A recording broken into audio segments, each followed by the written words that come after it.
જય શ્રી કૃષ્ણ, જય ગૌ માતા. હવે હું તમને આખા વરસનું કઠોળ કેવી રીતના હાચવું ને એ હું તમને બતાડું. અમે વરહો વરસ આ રીતના હાચવીએ છીએ, તો હું તમને બતાવું કે ભાઈ જો આ ગાયોની હેઠે એનું આ જે કાંઈ એને પોદળા કરેલા હોય ને એ અમે એની હેઠે નાખી દઈએ. એટલે શું કે એ હાલવા ચાલવામાં ચોળી નાખે ને તો જો આવો પાવડર બની જાય. પછી આ પાવડરને સાળી લઈએ. રાતો એક બાજુ તો રે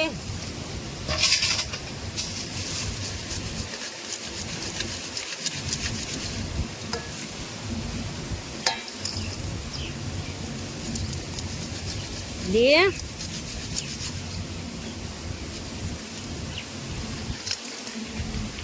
રાતું આ રીતના ચાળી અને પછી જે આપણે કઠોળ કોઈ પણ બોટલમાં કે ડબ્બામાં કે ભર્યું હોય ને એની માથે આનો થર કરી દેવાનો. હું તમને મેં મારા કઠોળ હાચવાસ ને પોરના એ હું તમને બતાડું. અડદ ને મગ ને કેવી રીતના હાચવાસ ને એ હું તમને બતાવે. હવે જો કોઈ પણ આપણે આ કલરની ડોલ હોય ને કે ડબ્બો હોય કે ડોલ હોય કોઈ પણ માં તમે ભરી દો અને માથે આનો થર કરી દો ને એટલે કાંઈ પણ વસ્તુ કોઈ કઠોળ હળે નહીં.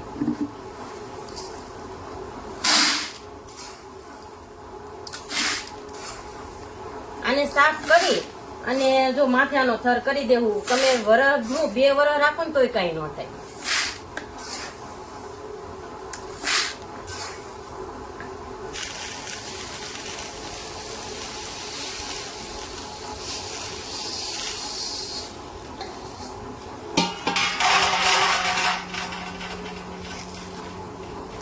આ રીતના ભરીને હવે આનો માથે થર કરી દેવાનો.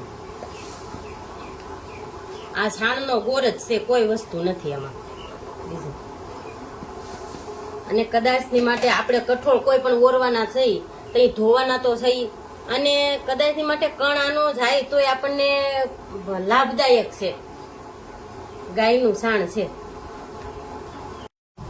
હવે જો આ કોળના આડત તમને હું બતાવું. જુઓ છે ને એવા ને એવા. નકર અડદમાં અને મગમાં મટકા પડવા ઝાડવેથી જ મટકા આવે. જુઓ એવા ને એવા છે. કોરના આડદ છે મારા.